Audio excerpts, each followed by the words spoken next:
That's kind of for the most part, the list. But, we're obviously optimistic with Frank, just giving him a breather there. Shark, I think, will be okay. I think Reynolds will be okay. We'll take it day to day and see where we're at. Same with Saint. Saint's really day to day. He's a little farther than Reynolds, but we'll see. And kind of same with Swift. Swift and Saint kind of fall in that same boat.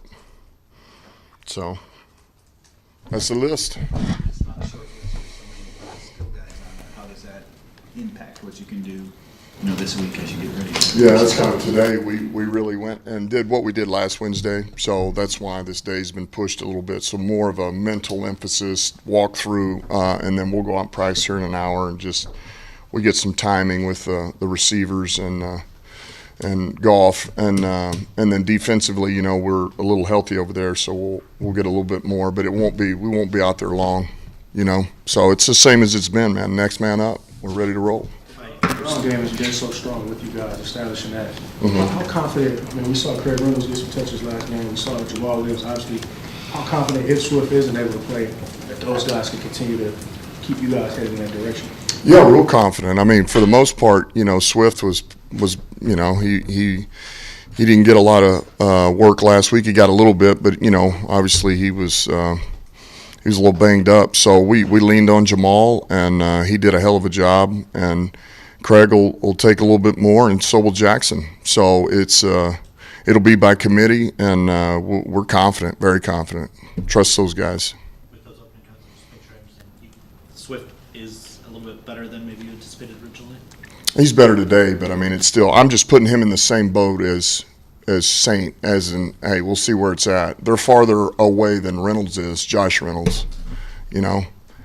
Swift would have to be significantly better, probably, to play. It'd have to be this. The skies open up and the bright light comes out, and I'm good to go, and it feels unbelievable, and here we go.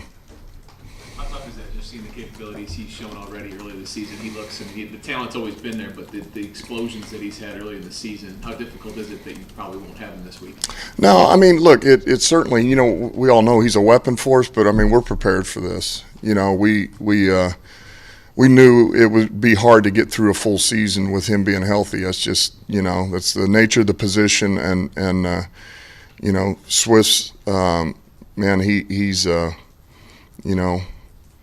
different, and I mean that in a good way. He's just that's the way it goes, and so we're prepared for this, and those backs will do a good job, and we'll find touches for other guys. All those guys got to step up. Shark's got to have a big week. TJ's got to have a big week. Jamal's got to be steady like he's been, and all of them. Shark and Cephas has got to step up, and Leaf's going to have a little bit bigger role. So, we spread it around. And there's obviously you guys do a lot of game planning early in the week. So how does having so much uncertainty, and even if you expect maybe some of those guys to play, Josh or St. Ron or whatever, the things that they're dealing with, how does that impact your playbook and what?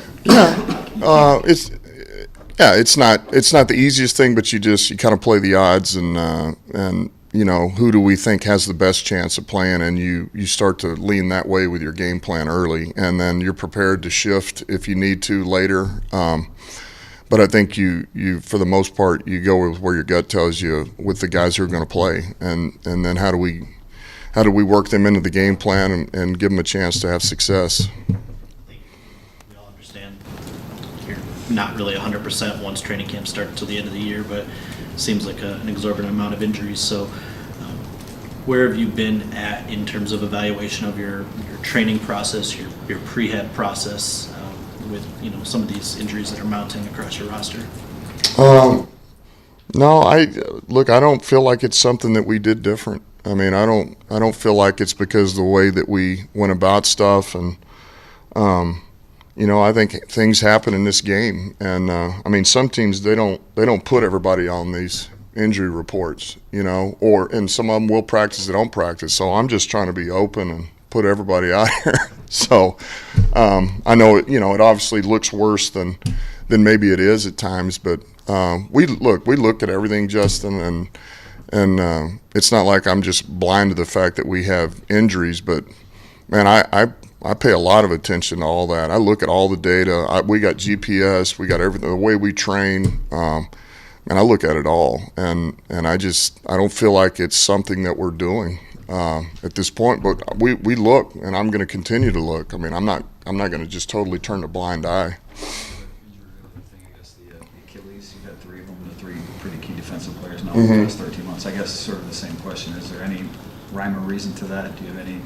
Yeah, I mean, we looked at it last year, and we could never find anything that one way or another. And then Tracy had this one, so that's a tough one.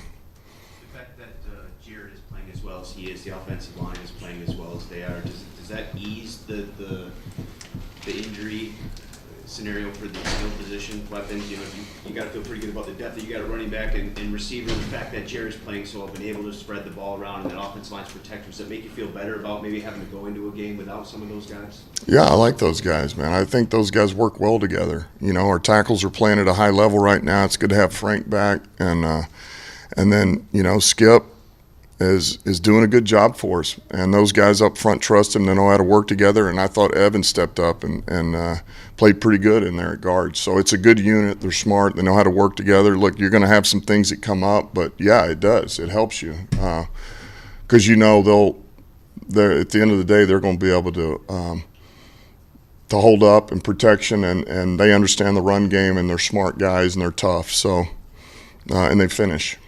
So, yeah, that helps. Kind of all starts there. It always started there for us. It always started with the O-line. The offense has been pretty good to start this season.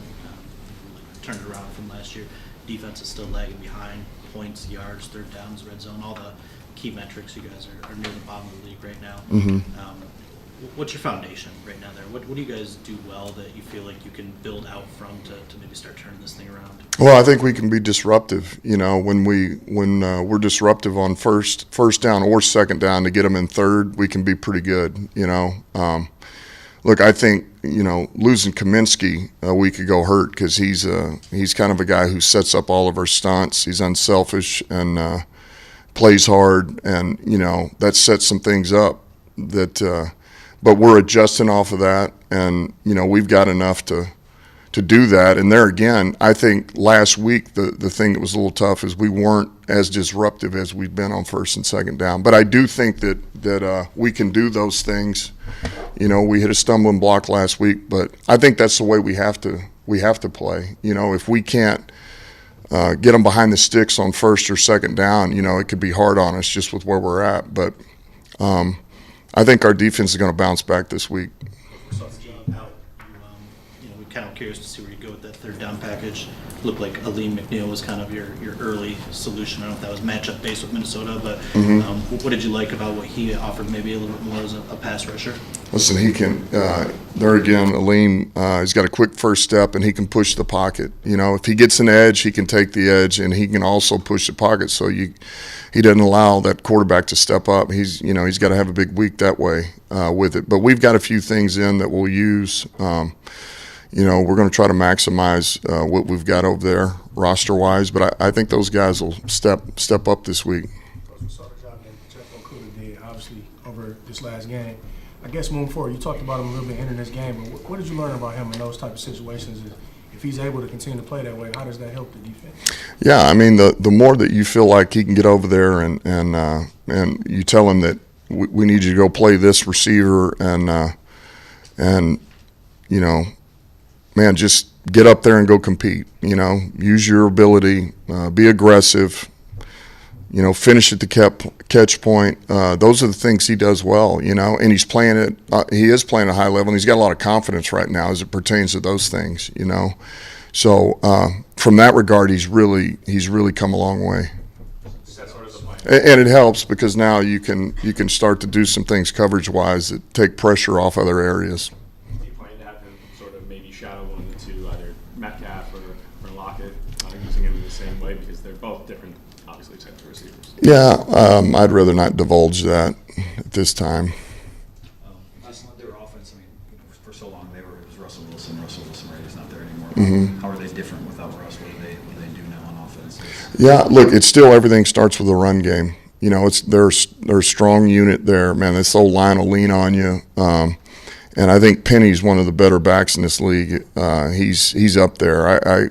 I think this guy's dangerous. He's real dangerous, and so man, he can find the creases. He's got vision, and this old line will move you. They got some tight ends that'll block on the perimeter, and so everything starts there, just as it always has. But I think Gino has done a really good job of rallying the troops, man. You really feel those guys playing for him, and I think he's got great command of that huddle. And he's picking up pressures. He's seeing it. He's re-IDing.